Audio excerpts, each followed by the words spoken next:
রাজু ছিল গ্রামের এক গরিব ছেলে, বাবাকে হারিয়েছে ছোটবেলায়। মায়ের সঙ্গে ছোট্ট কুঁড়ে ঘরে থাকত, দিন মজুরির কাজ করত। আর একদিন শহরে এসে একটা কফি শপে বেয়ারা হিসেবে চাকরি পেল। ওই কফি শপে একদিন এলো তিশা, এক বড়লোক ব্যবসায়ীর মেয়ে। দামি গাড়ি, দামি জামা কাপড়, তবুও তার মুখে ছিল এক ধরনের বিষণ্ণতা।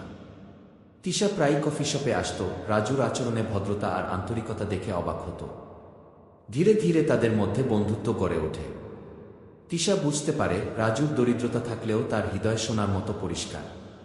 একদিন রাজু তিশাকে জিজ্ঞেস করল, তোমার মতো একজন কি কখন আমার মতো কারো পাশে থাকতে পারবে? তিশা মুচকি হেসে বলল, ভালোবাসা কখনো টাকার ওজন মাপে না রাজু, হৃদয়ের ওজন মাপে কি। তাদের সম্পর্ক শুরু হলো।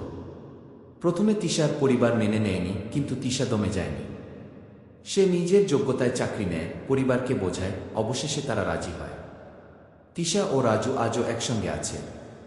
রাজু এখনো বলে, তিশা আমাকে ভালোবেসে নয়, আমার আত্মাকে চিনেছিল কি।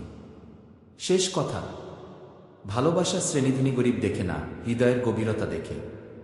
গল্পটা ভালো লাগলে একটা লাইক দিও, আর প্লিজ চ্যানেলটা সাবস্ক্রাইব করে পাশে থাকো এমন আরও সুন্দর গল্প পেতে। ঘন্টাটা বাজিয়ে দিও যেন কিছু মিস না হয়। তোমাদের ভালোবাসাই আমাকে এগিয়ে যেতে উৎসাহ দেয়। ধন্যবাদ।